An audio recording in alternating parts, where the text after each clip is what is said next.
હંતાણમ નમો સિદ્ધાણમ નમો આયરિયાણમ નમો વજ્જાયાણમ નમો લોહે serve સાહુણમ એસો પંચન મુક્કારો સૌ પાવપણાસણો મંગલાણમ ચ સૌવેસી પરમં હવૈ મંગલમ. ઓમ નમો ભગવતે વાસુદેવાય. ઓમ નમઃ શિવાય. જય સચ્ચિદાનંદ. જય સચ્ચિદાનંદ. જય સચ્ચિદાનંદ. આપણને આ મનુષ્ય દેહ મળ્યો છે તો એનું શું કરવું જોઈએ? દાદા આગળ આવી જાવ ને.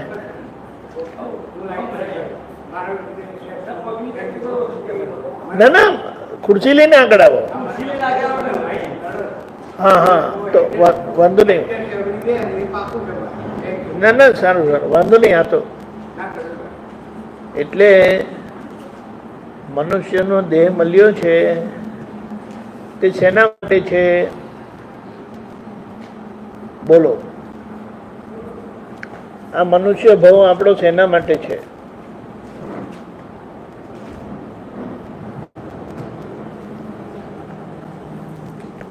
એમ કીધું છે કે મનુષ્ય દેહ વારે વારે મળતો નથી. 84 લાખ યોનિમાં ભટકામણ થાય ને ત્યારે આ નંબર લાગે છે.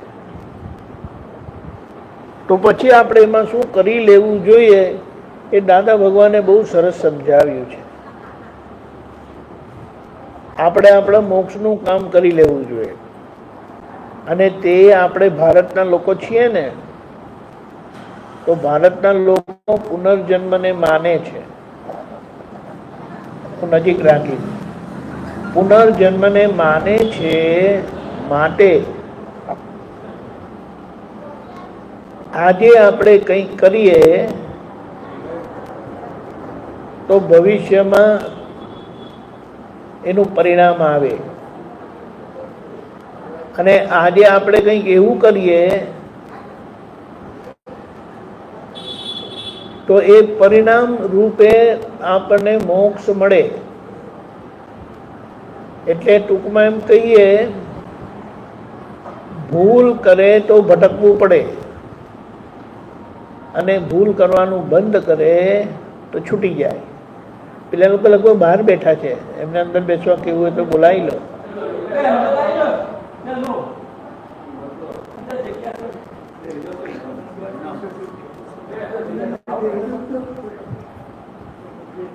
એટલે આ મનુષ્ય ભાવનો આપણે લાભ લઈ લેવાનો છે. કારણ કે અહીંયા દાદા ભગવાન જેવા જ્ઞાની પુરુષનો જન્મ થયો અને એ કેટલાય બધાને જ્ઞાન આપીને ગયા. જે કૃષ્ણ ભગવાને અર્જુનને આપ્યું હતું એવું જ્ઞાન આપીને ગયા કે જે જ્ઞાનથી આપણે સંસારના બધા કર્મનો ઉકેલ લાવીએ અને આખરે આપણને મોક્ષ પણ મળે. જેમ અર્જુન યુદ્ધ લડીને મોક્ષે ગયા તેવી રીતે આપણે પણ છૂટી શકીએ એમ છે. તો હવે એના માટે આ એક ભજન છે તે આપણે ગાઈએ. તમે પાછળ પાછળ ગાજો, હું ગવડાવું.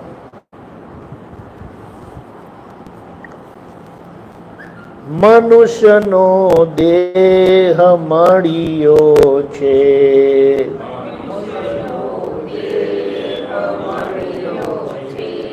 કિંમત સમજો અમૂલ્યો છે.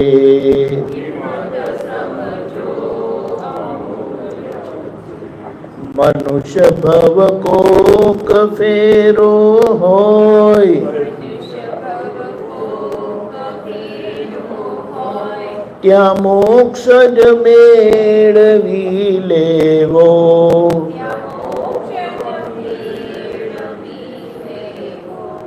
મનુષ્યનો દેહ મળ્યો છે,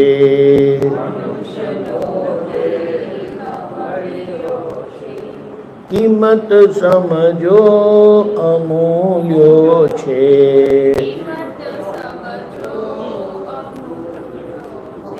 મનુષ્ય ભવ કોક ફેરો હોય,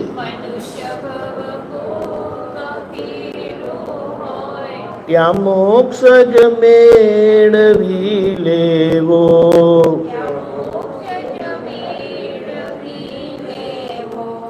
મનુષ્યનો દેહ મળ્યો છે.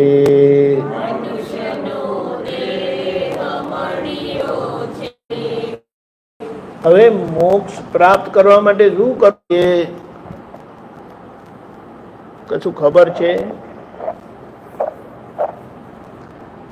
જો આપણો જે અહીંયા જન્મ થયેલો છે ને, તે કર્મના પરિણામથી જન્મ થયેલો છે. આ કર્મના પરિણામ આપણે આજે ભોગવીએ, એ ભોગવતી વખતે નવા કર્મો બંધાઈ જાય છે. એટલે આપણી જન્મ મરણની ચક્રામણ, ભટકામણ ચાલુ જ રહે. મોક્ષ માર્ગ મળવો એનો મતલબ શું થાય કે આગળના કર્મો બધાએ ભોગવવા પડે. કૃષ્ણ ભગવાને ભોગવવા પડ્યા, રામ ભગવાનને ભોગવવા પડ્યા, મહાવીર ભગવાનને પણ ભોગવવા પડ્યા. પણ કર્મના ફળ ભોગવતી વખતે કેવી રીતે રહેવું એ સમજી ગયા હતા, અને એ સમજીને એ લોકોએ નવા કર્મ નહીં બાંધ્યા. એટલે આપણને પણ જો સમજણ મળે તો આપણે પણ આપણા પૂર્વ થયેલા કર્મનો ઉકેલ લાવીએ અને આજે આપણે નવા કર્મો બાંધીએ નહીં. એ કરવા માટે અર્જુને કૃષ્ણ ભગવાનને એમ કીધું કે મારે યુદ્ધ કરવું નથી, મારે ભટકવું નથી. કૃષ્ણ ભગવાને કીધું કે આપણે આપણા કર્મથી છટકી શકીએ એમ નથી. કર્મ આપણી પાસે ક્રિયા કરાવશે જ, પણ એ ક્રિયા કરતી વખતે તમારું ધ્યાન ક્યાં છે એના આધારે નવા કર્મો બંધાય. એટલે કર્મોની ક્રિયા કરતી વખતે આપણું ધ્યાન ભગવાનમાં હોય, આત્મામાં હોય, તો પછી નવા કર્મો બંધાય નહીં. એના માટે શું કીધું? આપણને કેટલી આંખો છે? કેટલી આંખો છે? બે જ છે ને, પણ શિવજીને તો 3 આંખો છે. કે ત્રીજી આંખ કઈ એમની? શિવજીની ત્રીજી આંખ કઈ? શિવજીને ત્રીજી આંખ હોય છે ને, આ 2 ભ્રમર વચ્ચેની આંખ એટલે શિવજીની આંખ કે છે. હવે આ આંખોને ચામડાની આંખ કહી, અને આ 2 ભ્રમર વચ્ચેની આંખ છે એને જ્ઞાનની આંખ કીધી, એને જ્ઞાન ચક્ષુ કીધું, કારણ કે એક જ છે. અને આ ચામડાની આંખો કીધી. હવે આપણી ત્રીજી આંખ ખુલી જાય તો સારું કે ખરાબ? બોલો ને દાદા, બોલો. ત્રીજી આંખ ખુલી જાય તો સારું ને? હવે શા માટે સારું? શા માટે સારું? કારણ કે ત્રીજી આંખ ખુલે ને તો આપણને ખબર પડે કે મારા જીવનમાં મારી જોડે આવું થયું કેમ.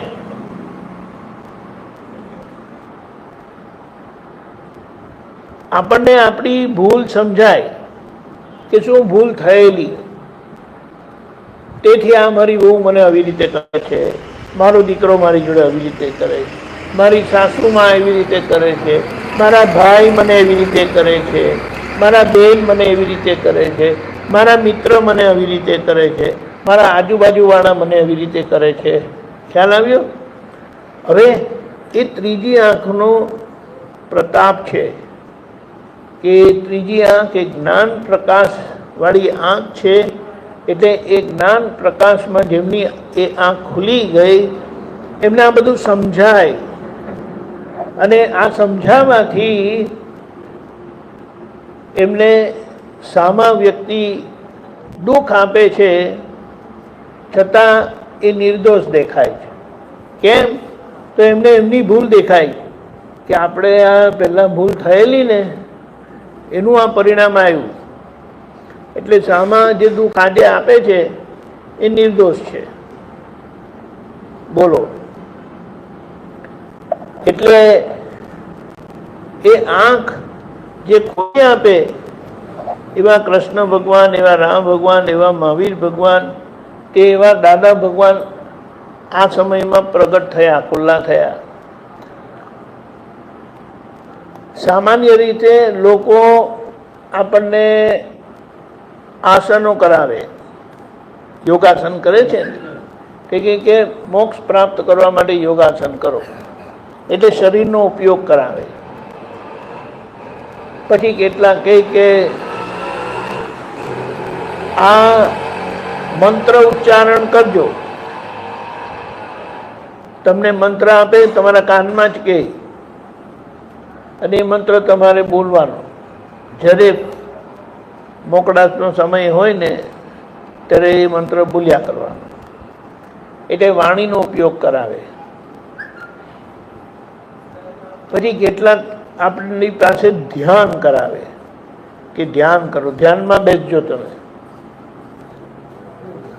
એ મનનો ઉપયોગ કરાવે.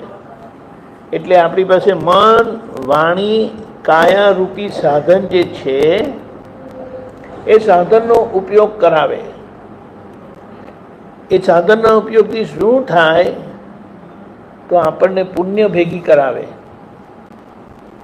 અને એ પુણ્ય જ્યારે ખૂબ ભેગી થાય ત્યારે કૃષ્ણ ભગવાન જેવા આપણને સાક્ષાત મળે, રામ ભગવાન જેવા સાક્ષાત મળે, મહાવીર ભગવાન જેવા સાક્ષાત મળે, આપણને શિવજી મળે. બરાબર છે? આપણે વિચારો કે આજે અહીંયા કૃષ્ણ ભગવાન છે કે રામ ભગવાન છે ને મહાવીર ભગવાન હાજર છે, તો એ આપણી પાસે ધ્યાન કરાવડાવશે, આપણી પાસે મંત્ર બોલાવડાવશે, કે આપણી પાસે યોગ સાધના કરાવશે કે નહીં કરાવે? કારણ કે એમની પાસે આત્મયોગ પોતે છે. એટલે કૃષ્ણ ભગવાનને આત્મયોગેશ્વર કહેવાય છે, મહાયોગી કીધા. શિવજી પણ એવા મહાયોગી હોય છે.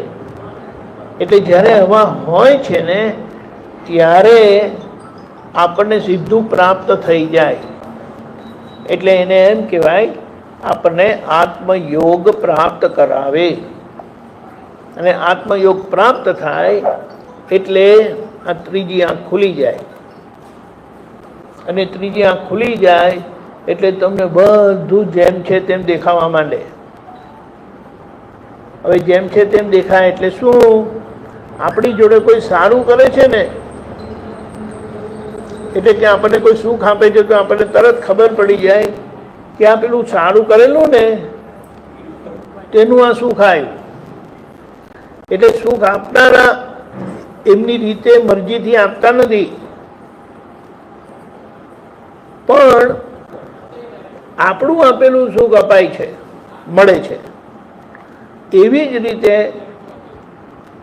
કોઈને દુઃખ આપેલું હતું ત્યારે આપણને દુઃખ આવે, એટલે દુઃખ આપનારા દોષિત લાગે નહીં. હવે દુઃખ આપનારા દોષિત લાગે નહીં એટલે દુઃખ આપનારા પ્રત્યે આપણા ભાવ બગડે નહીં, અને જેમના ભાવ બગડે નહીં એમનો ભાવ બગડે નહીં, અને જેમના ભાવ બગડે નહીં એ મોક્ષે જાય. એટલે આજે દાદાની કૃપાથી આપણને ત્રીજી આંખ ખુલી જાય એમ છે. સમજાયું? એટલે ત્રીજી આંખ ખુલે એ માટે આપણે પ્રાર્થના કરીએ, ભાવના કરીએ કે મારી એ ત્રીજી આંખ ખુલી જાય. તો ચામડાની આંખથી જોયેલું સાચું માનવાથી ભાવ બગડે છે, નવા કર્મ બદલાય છે. અને આ ભગવાનની ત્રીજી આંખ જ્ઞાન ચક્ષુથી જોવાથી એ ખુલી ગઈ, અને એનાથી જોવાથી આપણને જેમ છે તેમ દેખાવાથી સુખ દુઃખ પુણ્ય પાપથી આવવાના, પહેલેના પુણ્ય પાપ કરેલા તેનું આવવાનું ફળ આજે નવા બંધાવાના નહીં. અને જેમને આજે નવા બંધાય નહીં એમને ફરી જન્મ લેવો પડે નહીં. કેટલી સરસ વાત અને સીધી સરળ વાત કરી. જાતે કોઈનાથી આ ત્રીજી આંખ ખુલી શકે નહીં. આપણને મોતિયો આવેલો હોય તો જાતે આપણે મોતિયો કાઢી શકીએ? ડાક્ટર પાસે જવું પડે ને. એવી રીતે આ ત્રીજી આંખ નો મોતિયો કાઢનારા શિવજી હોય છે. એટલે શિવજી પાસે જઈને આપણે કહી દેવાનું કે આ મારી આંખ, શિવજીની આંખનો મોતિયો કાઢી આલો ભાઈ. એ આપણને કાઢી આપે. કાઢી આપે એટલે એકદમ બધું દેખાવા માંડે, અને દેખાવા માંડે ત્યાંથી જ તમને શાંતિ થાય. અને શાંતિ થઈને માટે હવે તમે ભટકવાના નહીં, કારણ કે તમને કોઈ દોષિત જ નહીં દેખાતા. બધાની અંદર ભગવાનના દર્શન થાય. આપણે ભગવાનના દર્શન કરવા ક્યાં જઈએ છીએ? ભગવાનના દર્શન કરવા મંદિરે જઈએ છીએ. હવે પાણીની બોટલ ક્યાં છે?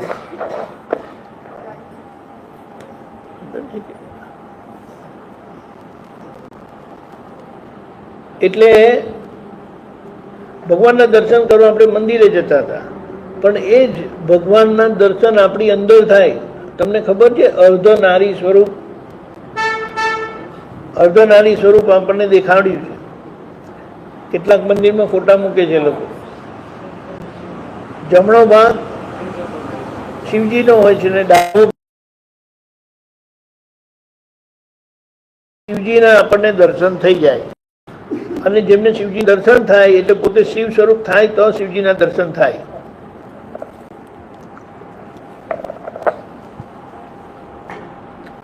એટલે એ આજે થઈ શકે એમ છે. ત્રીજી આંખ ખુલી જાય તો તમને શું નુકસાન જવાનું છે મને કહો? શિવજી આપણી પાસે કઈ પૈસા લે એવા છે? જો એ પૈસા લે તો શિવજી નથી, અને શિવજી છે તો પૈસા નહીં લે. હા, શું કીધું? હા, એ આપણી પાસે એક જ વસ્તુ લે. તમારી પાસે પુણ્ય છે કે નહીં? પુણ્ય હોય તો કે ક્યાં આવો. તમારી પુણ્યની અંદર બીજી ઘણી બધી અપાર પુણ્ય નાખી આપે, અને સાથે સાથે ત્રીજી આંખ બી ખોલી આપે. એટલા માટે કીધું કે આ મનુષ્ય દેહ મળ્યો છે ને તેની કિંમત સમજીને મોક્ષ પ્રાપ્ત કરી લો. એટલે આ ત્રીજી આંખ ખુલી જાય એવું કંઈક કરો.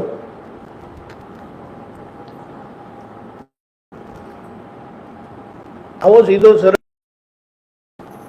સંસારમાં બધું કરવાનું હોય, મોક્ષ કરવાનું નહીં, પણ સમજવાનું હોય કે મારા જીવનમાં આવું કેમ થાય છે. કારણ કે કર્મ ક્રિયા કરાવે છે, આપણે કરતા નથી. આપણે સમજી જઈએ, પણ એ સમજાય ક્યારે? ત્રીજી આંખ ખુલે ત્યારે સમજાય. એટલે આ ભજન છે ને તે આપણે થોડું જોઈએ. મનુષ્યનો દેહ મળ્યો છે,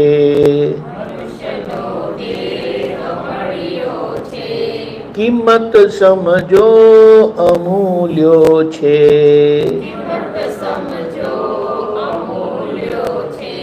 મનુષ્ય ભવ કોક ફેરો હોય, ત્યાં મોક્ષ જ મેળવી લેવો.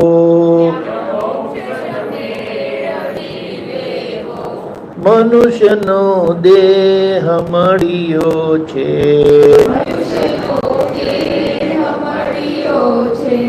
સનાતન વસ્તુ બે નજદીક,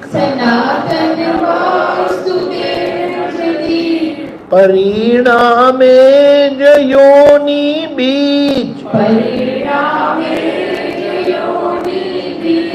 બિલીફમાં ભ્રાંતિથી સરક્યો, અસરદારૂમય મોહ ચડ્યો. સંયોગે જાતિ જય ભળ્યો, અવસ્થે તન્મયાંગ ભમ્યો. અનાત્માને જ હું પદ હોય, છે દેહાધ્યાસ વિકલ્પેલો.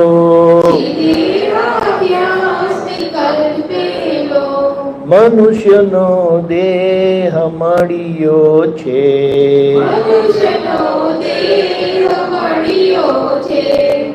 હવે અહીંયા બહુ સરસ વાત છે. આપણી અંદર, બધાની અંદર આત્મા છે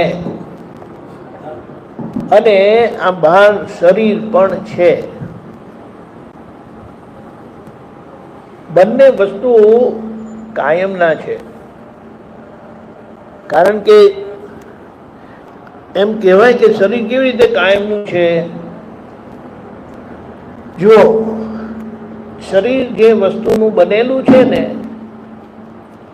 એમાં 95 થી 98% પાણી છે. વિચાર કરો, આપણા શરીરમાં 95 થી 98% પાણી છે. એ માણસ ગુજરી જાય ત્યારે એને બાળી મેલે છે ને તે પછી રાખોડી બને છે ને, તે રાખોડી પાછી કુદરતમાં ભળી જાય છે. સમજાયું? એ વસ્તુને બાળી શકાતી નથી. સમજાયું? એટલે એને બાળવાથી એ એના કુદરતી સ્વરૂપમાં આવી જાય અને પછી આપણે એનું વિસર્જન કરીએ તો એ બરાબર કહેવાય. આત્મા આગળ ગયો, બીજે જન્મ થયો. એટલે શું કીધું? તો કે જુઓ,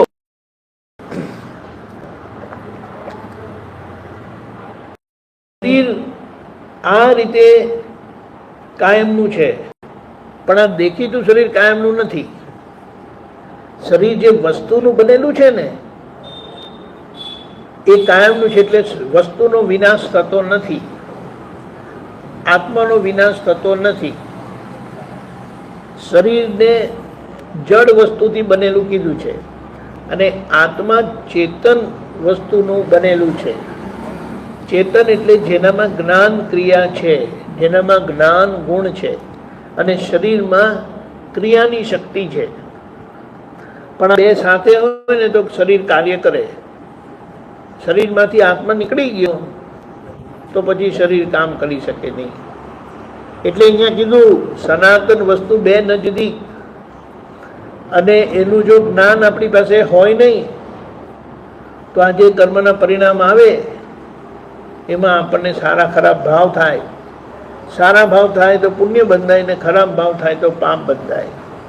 આજે ખરાબ ભાવ વધારે આવે અને સારા ભાવ ઓછા આવે. એટલે અહીંયા આપણને ચેતવ્યા કે આ સનાતન વસ્તુ બે નજીક હોવાથી આ બધું જીવન કાર્ય થયા કરે છે. કર્મ ફળ આપે છે, કર્મ ફળ આપે છે, અને કર્મ આપણી પાસે ક્રિયા કરાવે છે. આપણે એ ક્રિયાના કરનારા નથી. એક જણાએ શું કીધું આપણે વિચારીએ. કોઈને ત્યાં મરણ થાય છે તો લાડવા ખવડાવે છે ને, તે લોકો કેટલા લાડવા ખાતા હશે? હે?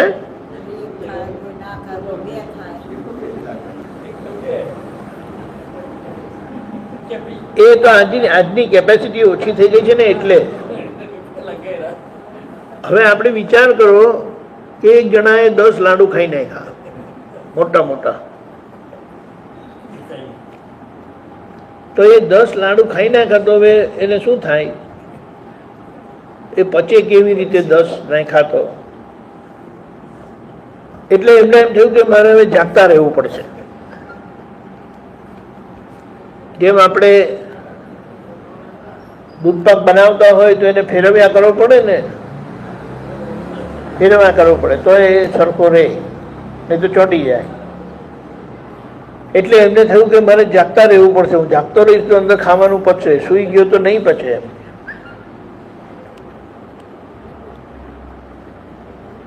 કામ વધી ગયું ને, 10 લાડવા ખાધા એટલે.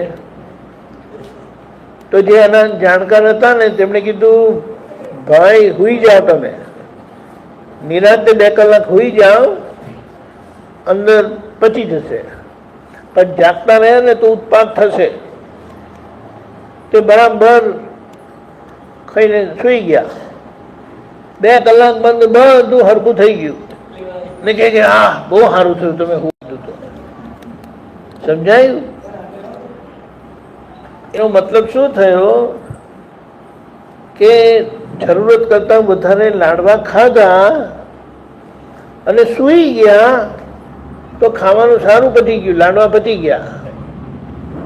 જાગતા રહે ને તો ઉત્પાદ કરત, કારણ કે બધો આફરો ચડે ને 10 લાડવા ખાધા તેનો. સમજાયું? એનો મતલબ શું કીધું કે આ બહારનું જગત જે છે ને, આપણા શરીરની બહાર, તેની આપણે કેટલી બધી ચિંતા કરીએ કે આમ થશે તો, તેમ થશે તો, પણ હવે શું કરીશું, પણ હવે શું કરીશું. આ અંદર 10 લાડવા નાખી દીધા પૂછ્યા કર્યા વગર ને સૂઈ ગયા તો સારું પચી ગયું. આ સમજાયું?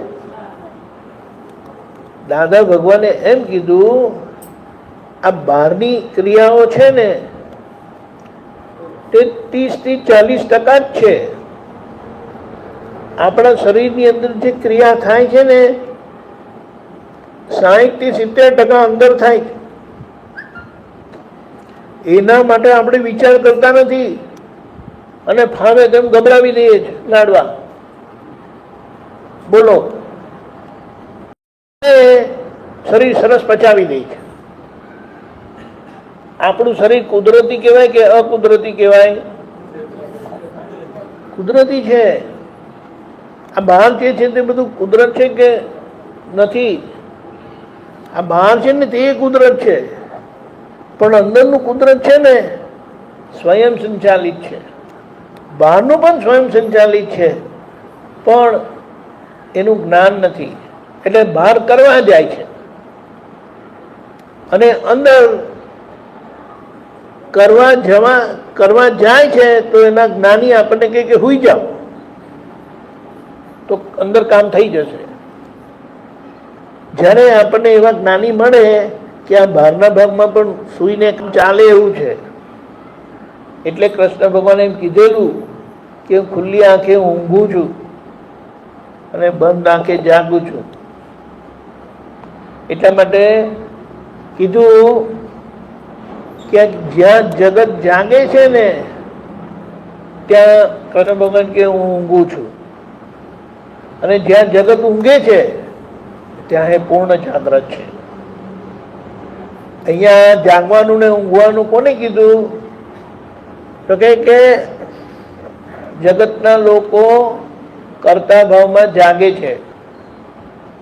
કરતા ભાવમાં જાગવું એટલે ક્રિયા જે થાય છે ને એમાં કરતા ભાવે પોતે ખુલ્લી આંખે છે.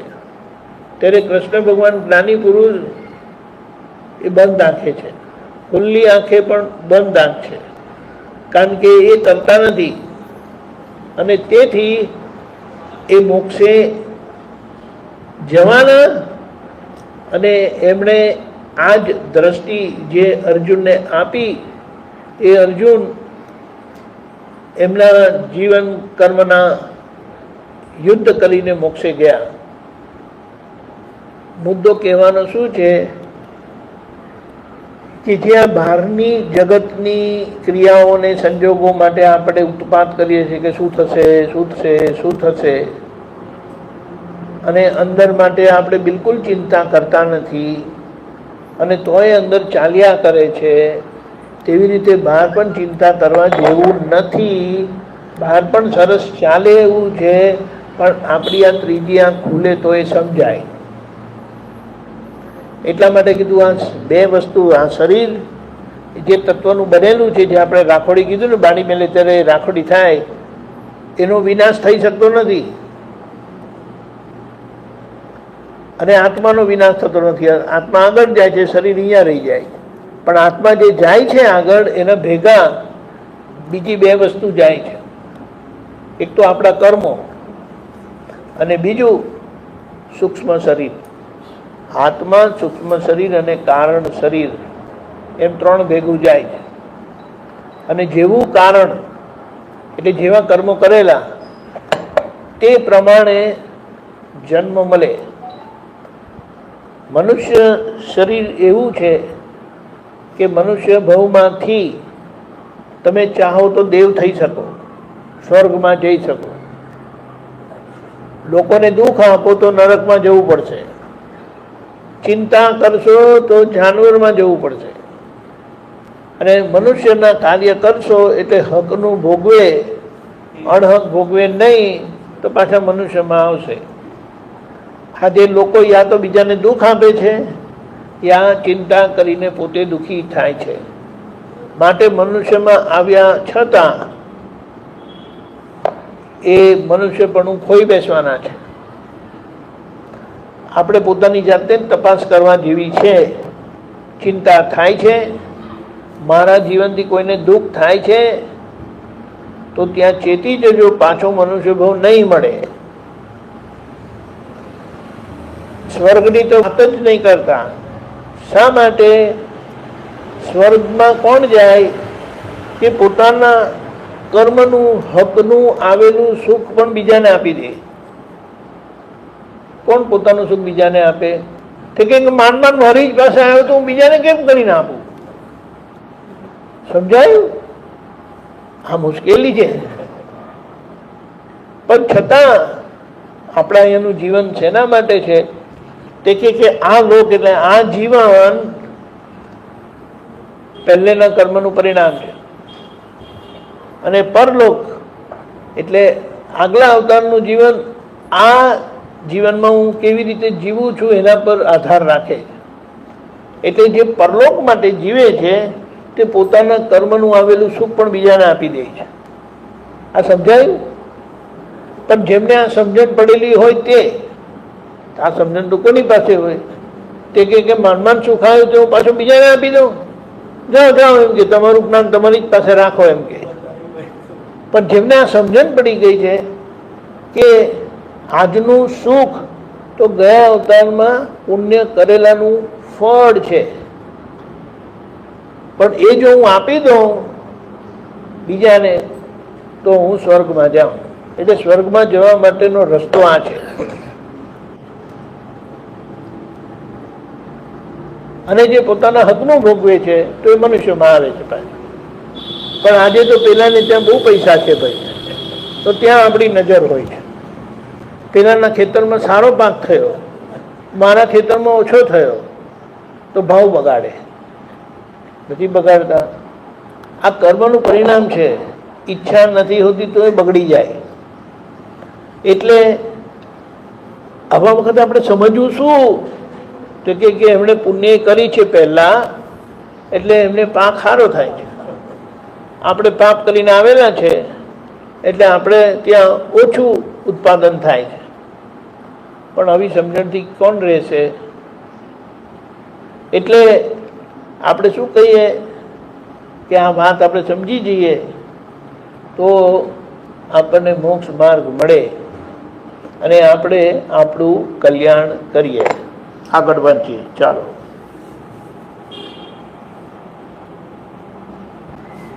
સમયનો વેડફી નાખ્યો,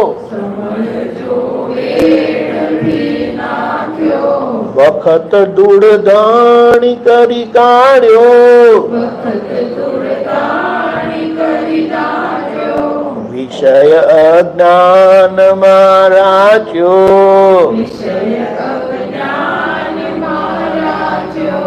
અહંકાર ભોગવી મહાલ્યો, અસમજણથી જો રખડ્યો છે,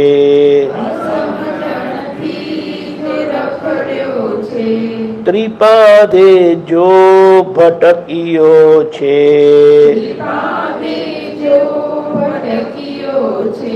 ભાવિક કે પ્રયોગે મોહી,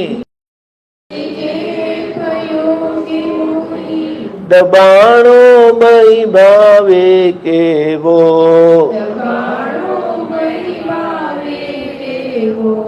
મનુષ્યનો દેહ મળ્યો છે, કિંમત સમજો અમૂલ્યો છે.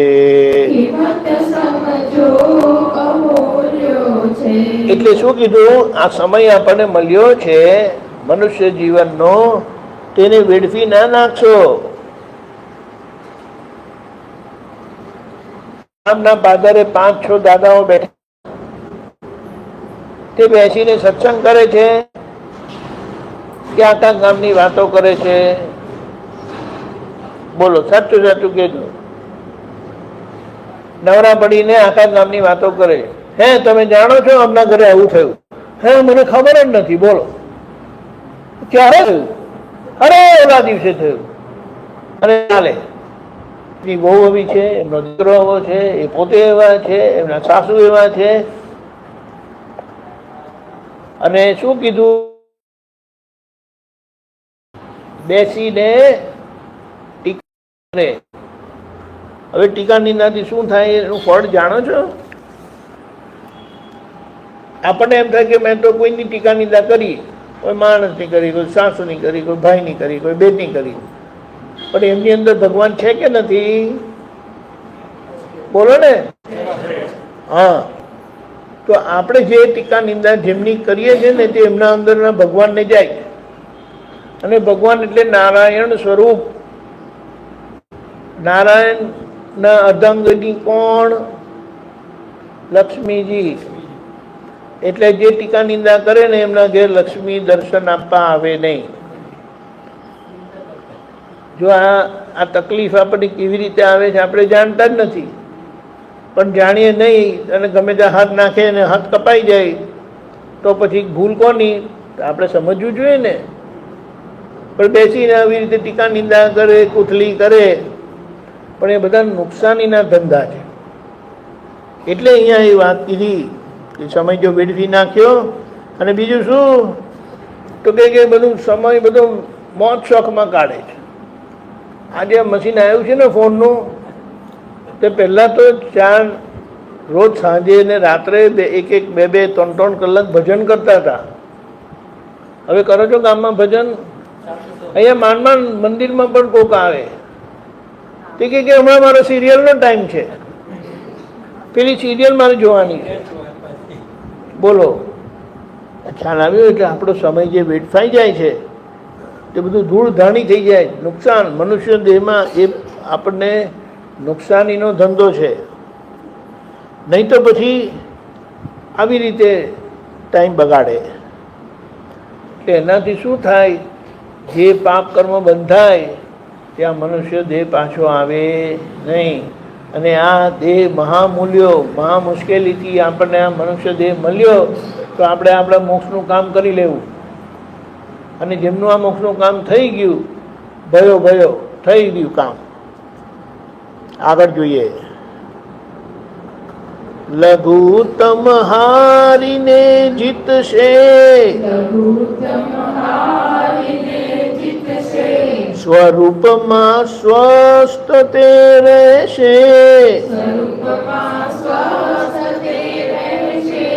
દેહાત્મા ભિન્ન ધાર જુએ,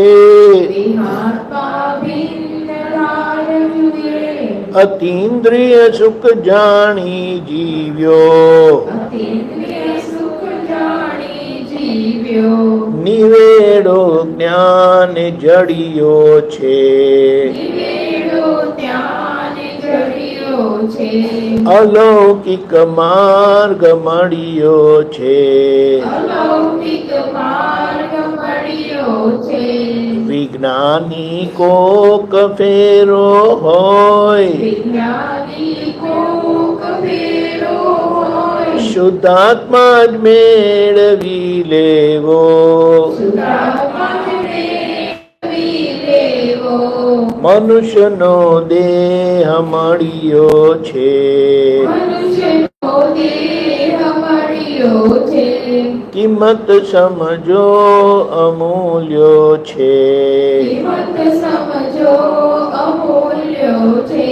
મનુષ્ય ભવ કોક ફેરો હોય,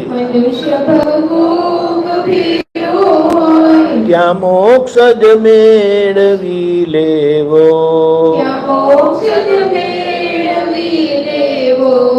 મનુષ્યનો દેહ મળ્યો છે.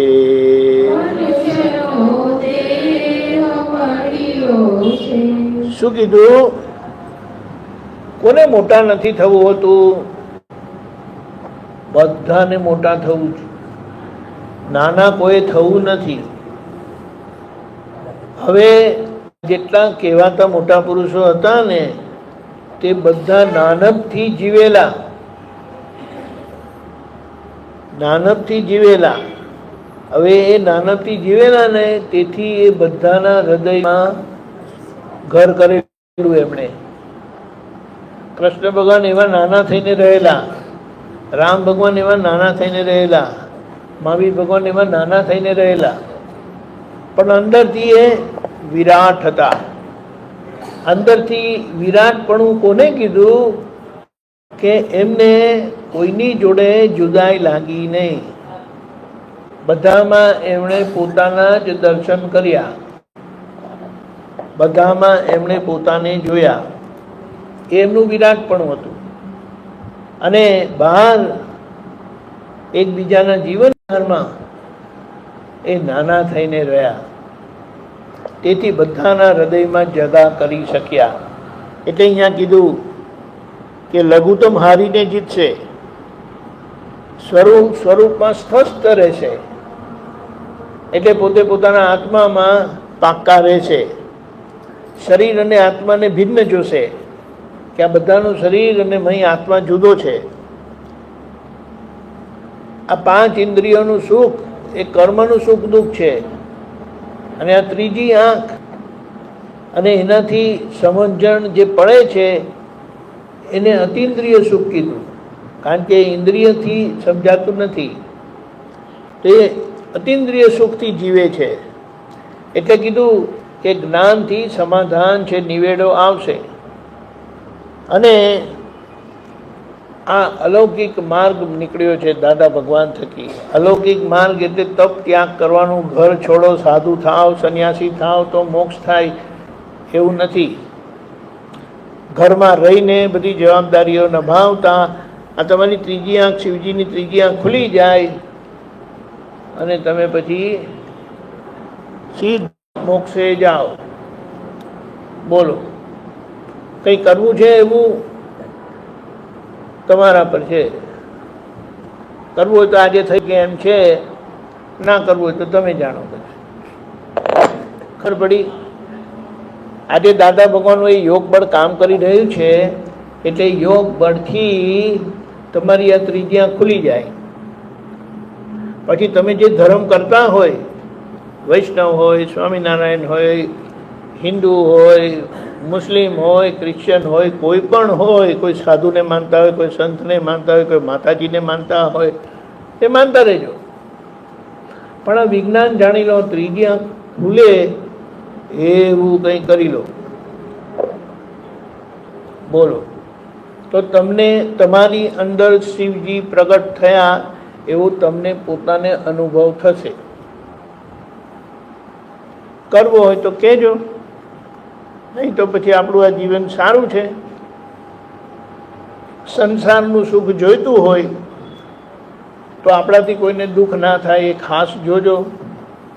અને વખતે કોઈને દુઃખ થઈ જાય તો જે ભગવાનને, જે માતાજીને, જે સાધુ સંતને માનતા હોય એમને યાદ કરીને માફી માંગી લેજો કે આ મારાથી ભૂલ થઈ ગઈ, તો મારે એવું દુઃખ કોઈને આપવું નથી, મારે બધાને સુખ જ આપવું છે. આ બીજો રસ્તો છે. યા તો ત્રીજી આંખ ખુલે એ રસ્તે ચાલ્યા જાઓ અને આ ચામડાની આંખોનું સુખ જોઈતું હોય, એટલે સંસારનું સુખ જોઈતું હોય તો કોઈને દુઃખ ના થાય એ જુઓ અને બીજાને સુખ થાય એવું કંઈક કરો. એટલે હવે હું બોલાવું છું તે તમે બોલજો ને પછી તમને કોઈ પ્રશ્ન હોય તો આપણે વાત કરીએ. હા, પ્રાપ્ત મન વચન કાયાથી, પ્રાપ્ત મન વચન કાયાથી આ જગતના કોઈ પણ જીવને, આ જગતના કોઈ પણ જીવને કિંચિત માત્ર દુઃખ ન હો, ના હો, ના હો, કિંચિત માત્ર દુઃખ ન હો, ન હો, ન હો.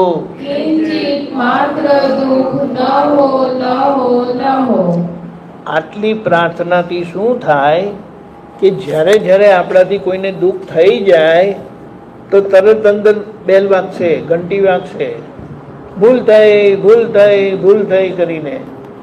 એટલે કોઈના માટે અવળો વિચાર આવી ગયો, કોઈની જોડે અવળું બોલાઈ ગયું, યા કોઈની માટે અંદર અવળું બોલાઈ ગયું, કોઈની જોડે બહાર અવળું થઈ ગયું, તો તરત અંદર ઘંટી વાગશે અને તમે તરત જેમને માનતા હોય એમને તમે માફી માંગી જ લેવાના. આ નિશ્ચય કર્યો ને.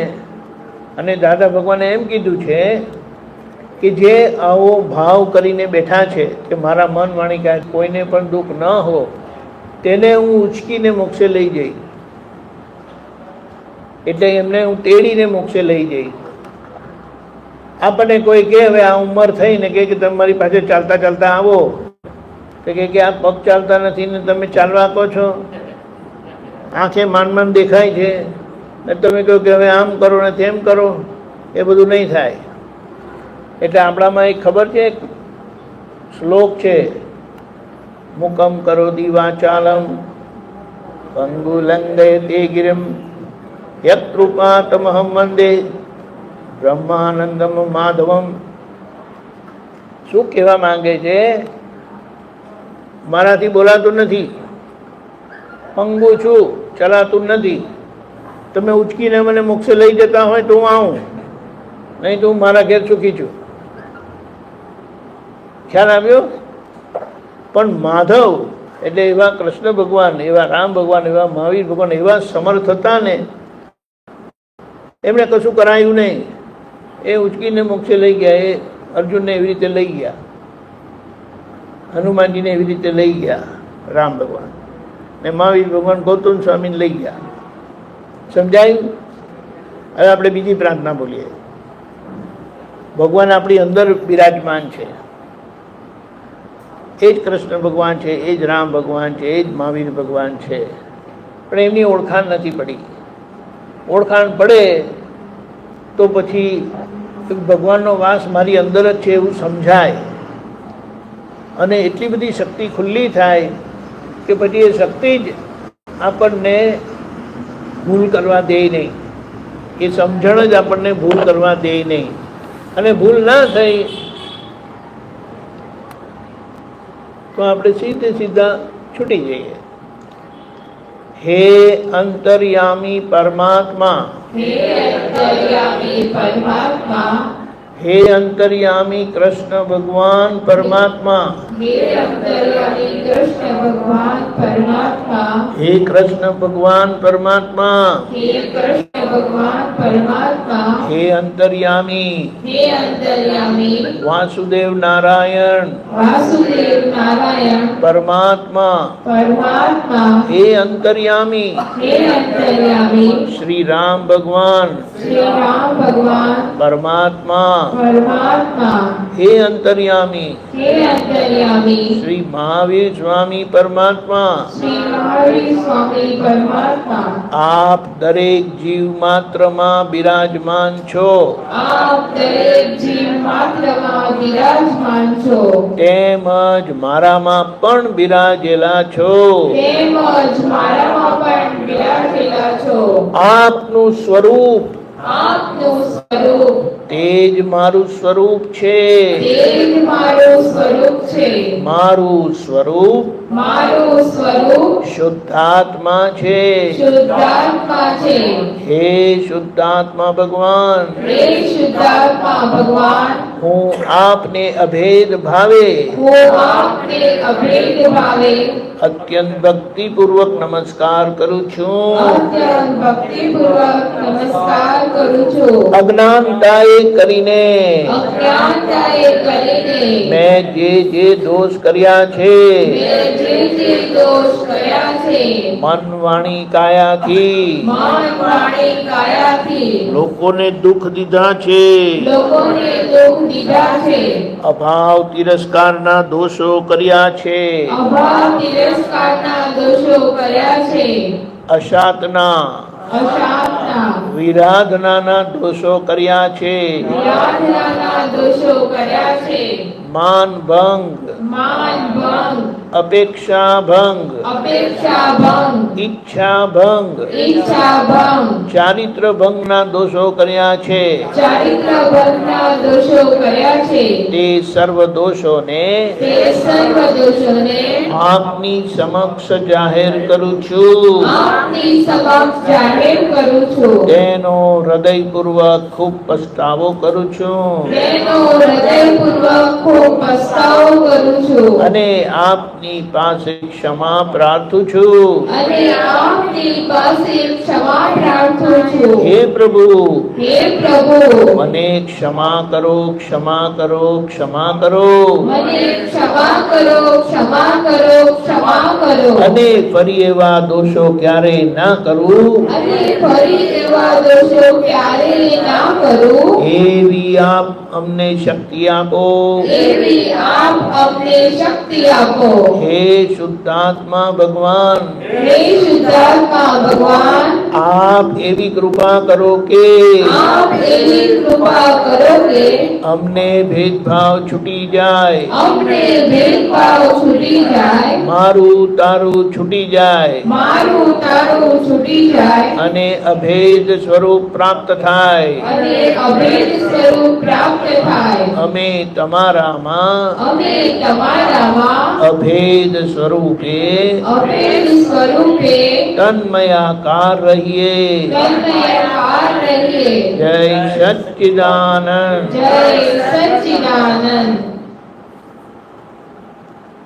આવી સીધી સરળ અંદર બેસેલા ભગવાનને પ્રાર્થના કરીએ છીએ એ અંદર બેસેલા એ જ કૃષ્ણ ભગવાન છે, એ જ રામ ભગવાન છે, એ જ મહાવીર ભગવાન છે, એ જ દાદા ભગવાન છે અને એ જ તમે છો. પણ આપણને ખબર નથી, માટે ભટક ભટક કરીએ છીએ. આ જ્ઞાન થાય, પોતાની અંદરના રહેલા ભગવાનનું સ્વરૂપ એ જ મારું સ્વરૂપ છે એવું સમજાય, એવું જીવાય, સીધા મોક્ષે જાઓ. કશું એ કરવાનું નહીં. ફાવશે કે કશું કરવું છે?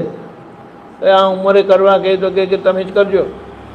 જે બાપજી તમને કરવા કહે ને, એ કહે કે ટાંટિયા ચાલતા નથી, પગ ચાલતા નથી, આ માન માન બોલાય છે, ચશ્મા વગર દેખાતું નથી, અને તમે કહો છો કે આ વાંચો ને પેલું કરો ને આ કરો.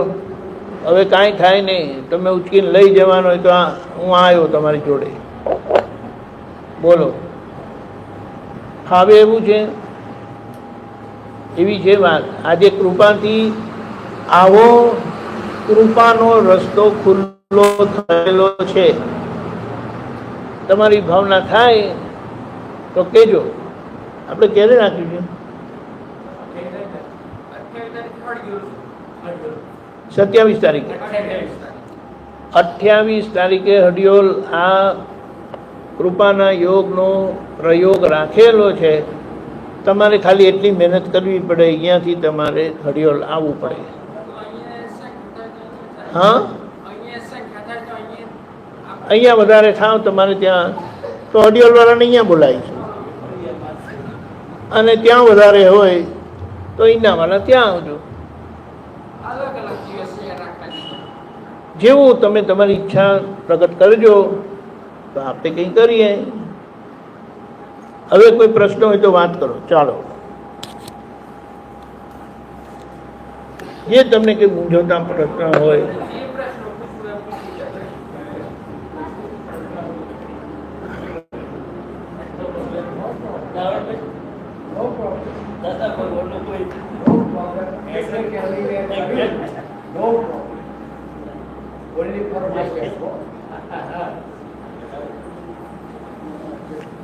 બોલો, ગભરાશો નહીં, બિલકુલ ગભરાતા નહીં. તમારા કોઈ પ્રશ્ન ખોટા નથી હોતા.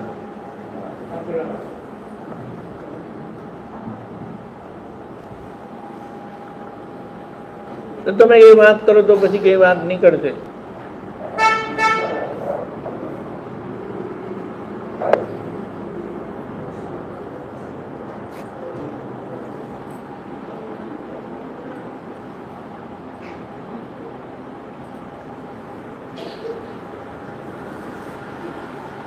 જલ્દી જલ્દી.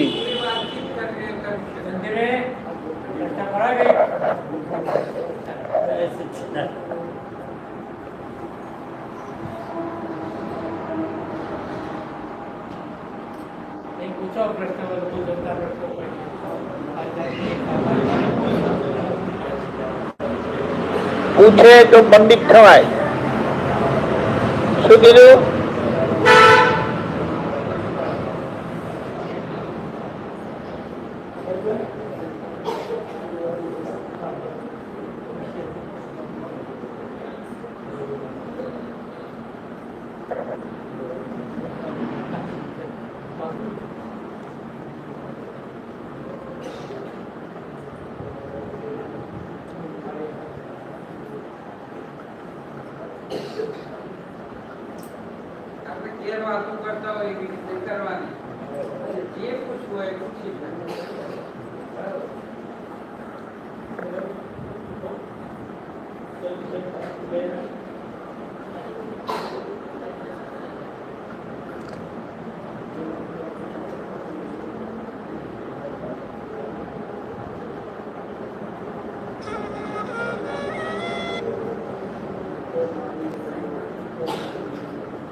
તમારે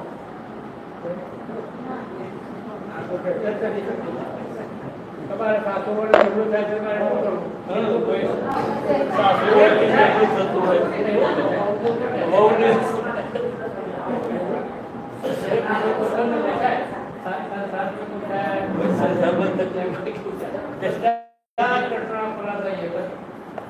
ચિંતા કેમ થાય છે મને? રોગ કેમ આવે?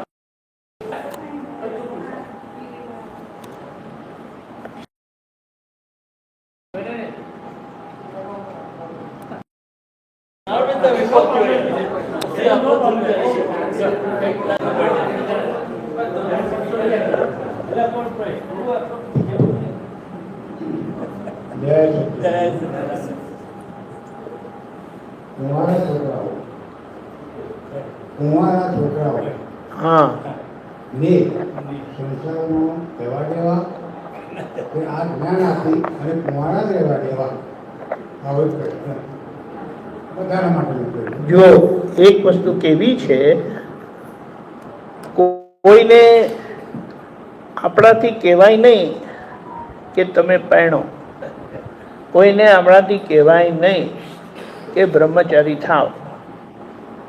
કારણ કે સામાન્ય રીતે પરણવું કમ્પલસરી છે. આ કોક જ એવા હોય એમને એવો ભાવ થાય કે હવે પરણવું નથી. દાદાએ કોઈને એમ નથી કીધું કે તમે ના પરણતો, ના અમને પણ એવી રીતે નથી કીધું.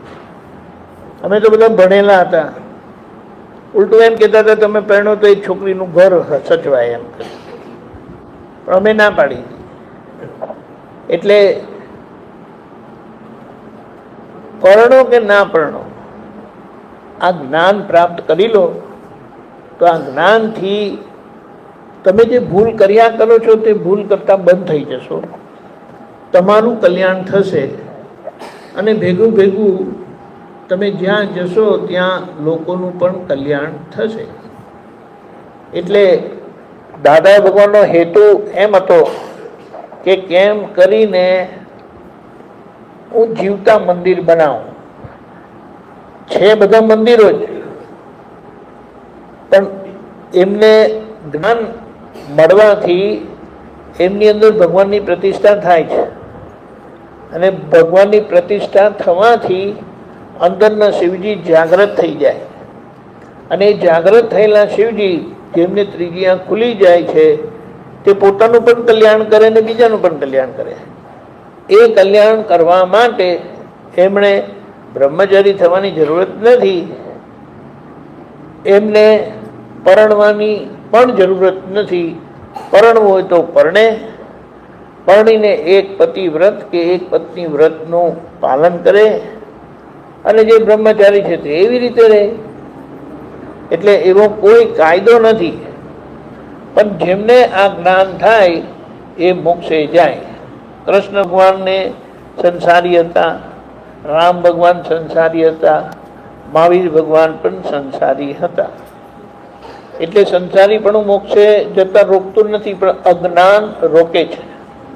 અને જ્ઞાન થઈ જાય, પરણવું હોય તો પરણજો, ના પરણવું હોય તો ના પરણજો. બંને રસ્તા છે, પણ જ્ઞાન વગર મુક્તિ નથી. બોલો દાદા, એવું છે. હાજી. ધર્મ ધર્મ ધર્મ ધર્મમાં ઘણા બધા પંથો છે. હા જેમ કે દાદા ભગવાન આપણા હાથ બેઠા છે, હા બીજા બ્રહ્મકુમાર યોગ શાંતિ બધા છે. સ્વાધ્યાય વગેરે વગેરે ઘણા બધા પંથો છે. ભગવાન એ દુખાત વાગી જાય. બ્રહ્માકુમારી એક વાત બીજા કોઈ પંથોમાં એ એવું કહેવાય છે કે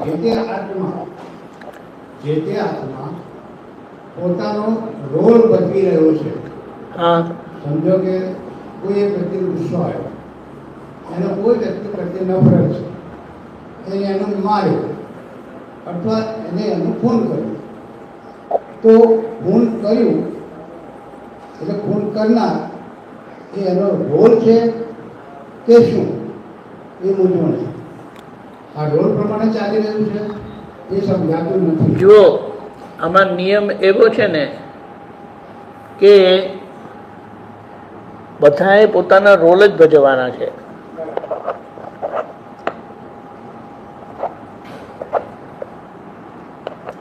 રોલ ભજવતી વખતે બરાબર. તમારો ભાવ ક્યાં છે એ જોવામાં આવે છે. દાખલા તરીકે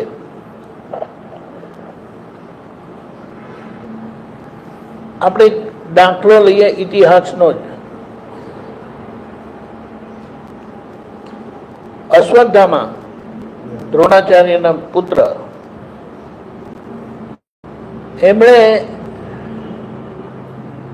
પાંડવોનું અસ્તિત્વ મિટાવવાનો પ્રયત્ન કર્યો.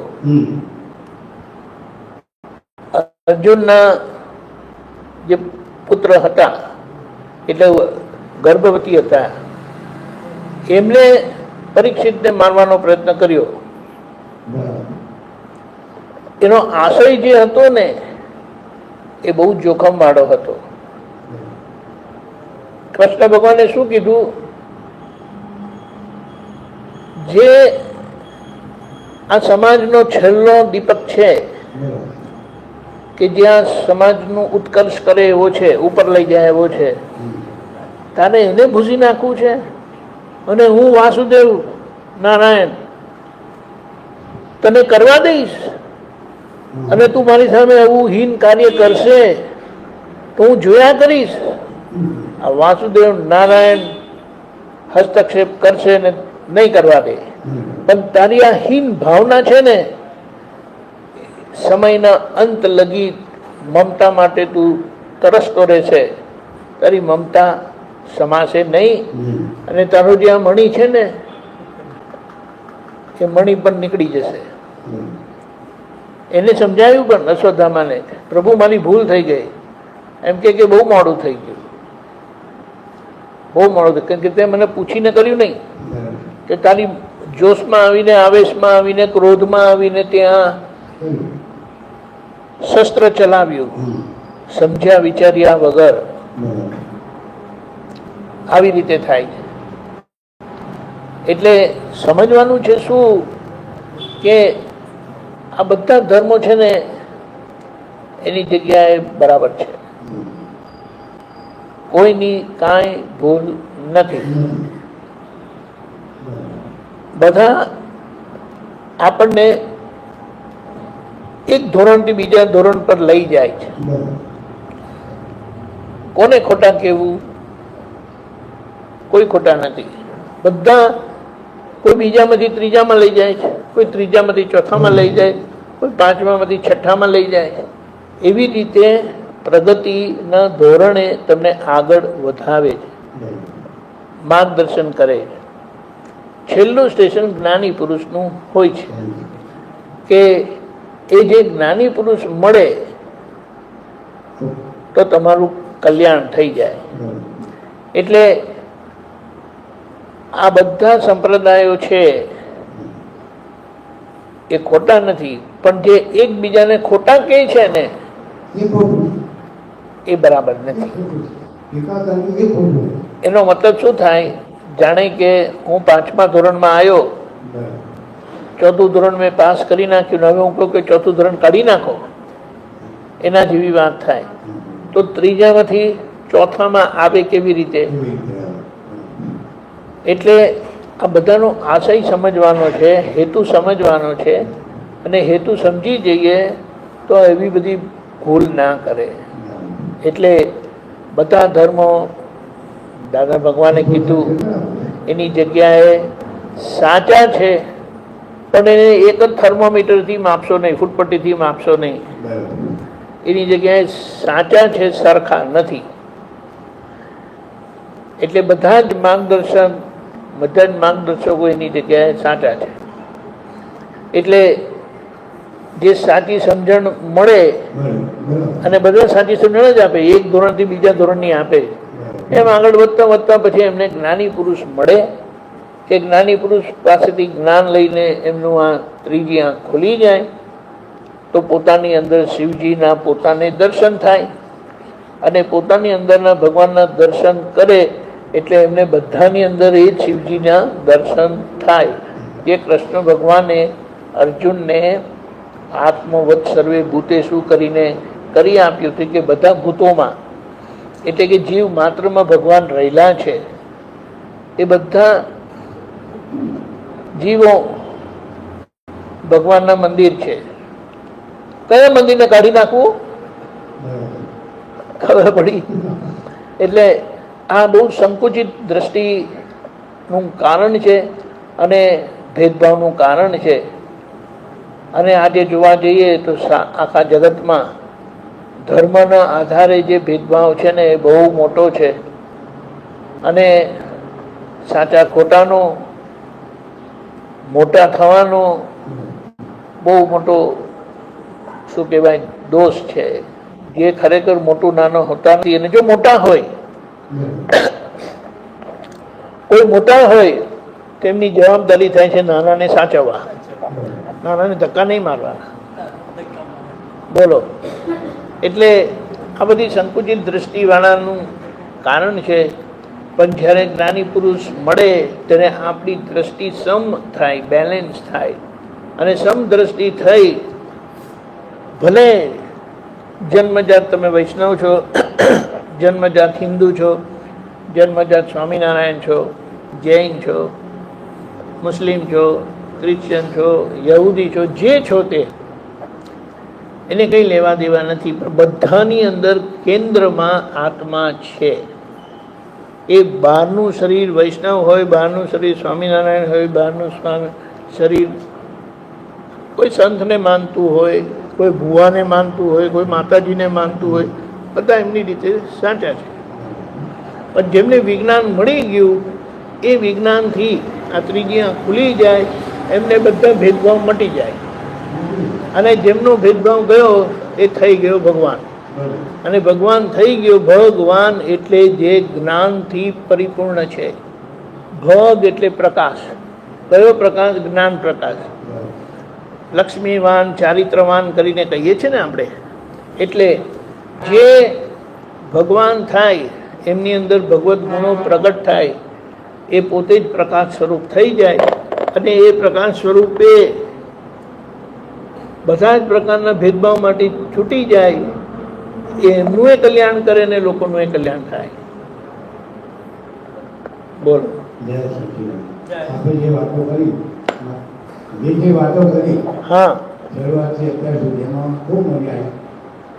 અને કોઈ જ્ઞાની પુરુષના થી અથવા વડે ત્રીજું નેત્ર ખુલે, ત્રીજું નેત્ર ખુલશે એ પેલો હાલ જે બે ચર્મચક્ષુ છે અહીં બેઠેલા એ પીડાય છે. પીડાય છે મને સમય થયો છે ઊંઘ આવે. પણ મને એવું થાય છે, બહુ વાતો કરીએ તો મારા પ્રત્યે અભાવ થાય.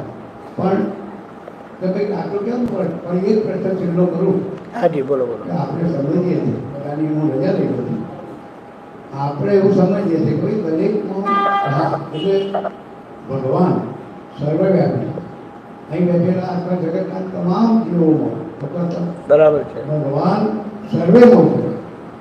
તો પછી આમની સાથે મળીએ ત્યારે સામેનામાં ભગવાન દેખાતો હોય તો ઉત્તમ વસ્તુ છે. પણ ભગવાન સામેનામાં દેખાય નહીં અને નવા પ્રશ્નો ઉભા થાય, તો તિરસ્કાર થાય, તો માથાકૂટ થાય, તો ઝઘડો થાય. જો દરેકમાં ભગવાન હોય તો આવું બને નહીં. એટલે ભગવાન સર્વવ્યાપી છે કે શું? ભગવાન સર્વવ્યાપી એટલે જીવ માત્રમાં રહેલા છે. મનુષ્ય બનાવેલી વસ્તુમાં નથી. આ ફોનમાં નથી, આ સ્ટેન્ડમાં નથી, આ માઇકમાં નથી, આ દિવાલમાં નથી. પણ જ્યાં કુદરતી છે, જેમ માટી કુદરતી છે, રેતી કુદરતી નથી. રેતીમાં કશું ઉગે નહીં, માટીમાં ઉગે, પાણીમાં ઉગે. આ હવા એ પણ જીવતી છે. આપણે શ્વાસ લઈએ છીએ ને, એ શું કહેવાય, મરેલી વસ્તુ નથી, જીવતી વસ્તુ છે. પછી આ અગ્નિ છે, એ પણ જીવતું, જીવાત બધી છે, પ્રાણી સૃષ્ટિ, નીચે પાતાળ બધું જીવ માત્રમાં ભગવાન રહેલા છે. પણ તમારી દ્રષ્ટિમાં ભગવાન આવી ગયા તો આ જે બધી જીવ સૃષ્ટિ દેખાય છે એ પ્રગતિના ધોરણે છે, એટલે જુદા જુદા ધોરણે છે, એટલે બહારનો ભાગ એમના જુદા જુદા ધોરણે છે, પણ અંદર તેના તે જ ભગવાન છે. એટલે જેમને આ ત્રીજી આંખ ખુલી ગઈ અને મનુષ્યમાં જ ખુલે એમ છે.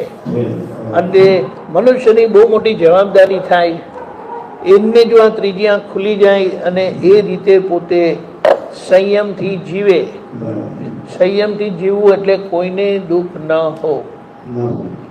સંયમનો મતલબ એ થાય કે આપણા થકી કોઈને કિંચિત માત્ર દુઃખ ના થાય. દુઃખ થયું એટલે તમે દોષિત થયા, તો એ ત્રીજી આંખ ખુલી જાય તો તમારું કલ્યાણ થઈ જાય. આ એનો જવાબ છે. હવે એ હું એમ કહું કે દાદા તમારી ખુલી જાય તો પછી હું આવું, બેન તમારી ખુલી જાય તો હું આવું. તમારે ખોલવી હોય તો ભાવના કરો તો સંજોગ ભેગા થાય. એક પ્રશ્ન, એક સમાધાન. કેટલા લોકોને એમણે આજે સંદેશો આપ્યો હશે કે આજે અહીંયા સત્સંગ છે, તમે લોકો આટલા આયા, બરાબર છે. હવે જે નહીં આયા એમને તો કાનમાં પડ્યું જ નથી, બરાબર. પણ વખતે તમે જાઓ અને કહો તમે કે આવી ત્રીજી આંખની વાત કરી હતી અને તમારે ખોલવી હોય તો જજો. તમે અહીંયા આવ્યા ને તમે નહીં આવો તો તમે રહી જાઓ, પણ તમારી વાત પેલા સાંભળીને આવે તો એમનું કામ થઈ જાય. તમે ખોટા છો એમ નથી કહેતો હું, તમે ખોટા છો એમ નથી કહેતો, પણ એને શું કહેવાય, જેણે તૈયારી બતાડી એને કુદરત મદદ કરે. તમે કાલે તૈયારી કરશો તો કાલે થશે, ને આજે તૈયારી કરશો તો આજે થશે. વહેલું મોડું મોક્ષે જ્યાં વગર છૂટકો નથી. મોક્ષ વગર કેવળ ભટકામણ જ છે. અને ભટકામણ એટલે એક માર ખાવાનો ને બીજો માર ખાવા માટે તૈયાર થવાનો. એક માર પતે એટલે બીજો માર આવે, બીજો પતે ત્રીજો આવે, ચોથો આવે. પણ જેમને મોક્ષ માર્ગ મળ્યો એ આ બધા માર્ગને પાર કરીને છૂટી જાય. આવી વાત છે. જય સચ્ચિદાનંદ, જય સચ્ચિદાનંદ, જય સચ્ચિદાનંદ. છેલ્લા આપણે 2 મિનિટ. દાદા ભગવાન એ કોઈ વ્યક્તિનું નામ નથી. કૃષ્ણ ભગવાન એ વ્યક્તિ સ્વરૂપે હતા, પણ એ વ્યક્તિનું નામ રામ ભગવાન વ્યક્તિ સ્વરૂપે હતા, પણ એ વ્યક્તિ કૃષ્ણ ભગવાનની અંદર વાસુદેવ નારાયણ શ્રી કૃષ્ણની અંદર જે ભગવાન પ્રગટ થયેલા એ કૃષ્ણ ભગવાન હતા. બલરામજી, રામ ભગવાન બલરામજી હતા, બલભદ્ર હતા. બલભદ્ર રાજા રામની અંદર જે ભગવાન પ્રગટ થયા એ રામ ભગવાન હતા. વર્ધમાન સ્વામીની અંદર જે ભગવાન પ્રગટ થયેલા એ મહાવીર ભગવાન હતા. એટલે એમ પટેલની અંદર જે અંબાલાલ મૂળજીભાઈ પટેલની અંદર જે ભગવાન પ્રગટ થયેલા એ દાદા ભગવાન હતા. આ બધા મોટા પુરુષો જુદા જુદા સમયે આવેલા. આ દાદા ભગવાનનું યોગ બળ છે ને તે આવતા અર્ધકાળ ચક્ર સુધી, એટલે કેટલા લાખ વર્ષ સુધી ચાલવાનું છે, અને આજે ચાલી રહ્યું છે. માટે એ જ દાદા ભગવાન આપણી અંદર છે, એ જ કૃષ્ણ ભગવાન, એ જ રામ ભગવાન, એ જ મહાવીર ભગવાન, એ જ ખુદા આપણી અંદર છે. એમની ભક્તિ આપણે 2 મિનિટ કરીએ જે દાદાએ બતાડી છે. તમે આંખો બંધ કરીને બોલજો, હું બોલાવું છું. દાદા ભગવાનના અસીમ જય જયકાર હો. દાદા ભગવાનના અસીમ જય જયકાર હો. અંદર બેઠેલા દાદા ભગવાનના અસીમ જય જયકાર હો. અંદર બેઠેલા દાદા ભગવાનના અસીમ જય જયકાર હો. અંદર બેઠેલા દાદા ભગવાનના અસીમ જય જયકાર હો. અંદર બેઠેલા દાદા ભગવાનના અસીમ જય જયકાર હો. દાદા ભગવાનના અસીમ જય જયકાર હો. દાદા ભગવાનના અસીમ જય જયકાર હો. દાદા ભગવાનના અસીમ જય જયકાર હો.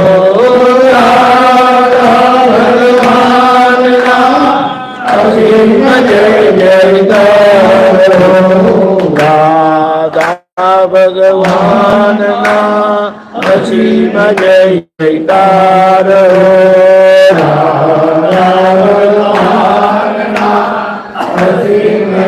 જયકાર હો. દાદા ભગવાનના અસીમ જય જયકાર હો.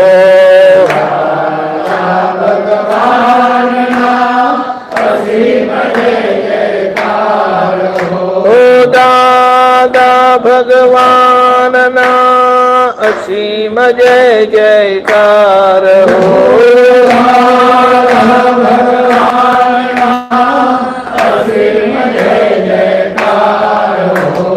દાદા ભગવાનના અસીમ જય જયકાર હો. દાદા ભગવાનના અસીમ જય જયકાર હો. દાદા ભગવાનના અસીમ જય જયકાર હો. અસીમ જય જયકાર હો. જય સચ્ચિદાનંદ. જય સચ્ચિદાનંદ.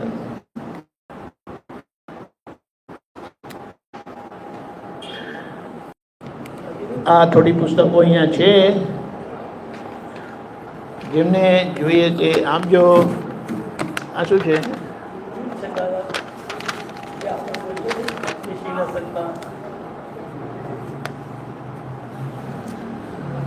જગત ભરના સંત પુરુષોનું યોગ બળ. જગત ભરના સત પુરુષોનું યોગ બળ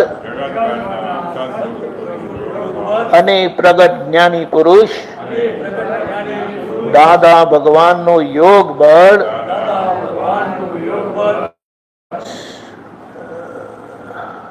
જગતના જીવ માત્રનું કલ્યાણ કરો, કલ્યાણ કરો, કલ્યાણ કરો અને કલ્યાણ કરવાનું નિમિત્ત બનવાની અમને પરમ શક્તિ આપો, શક્તિ આપો, શક્તિ આપો. સમસ્ત વિશ્વના જીવો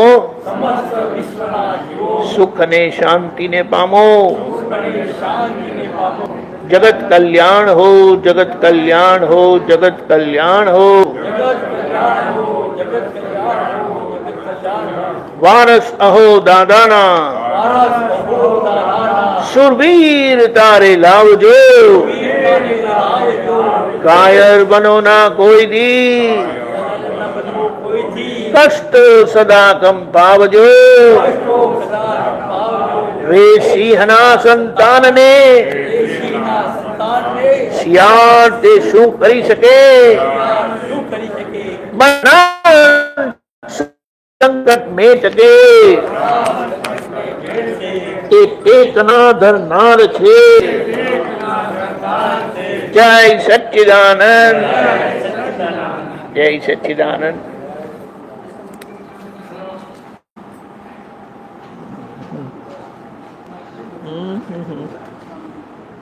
Mm-hmm.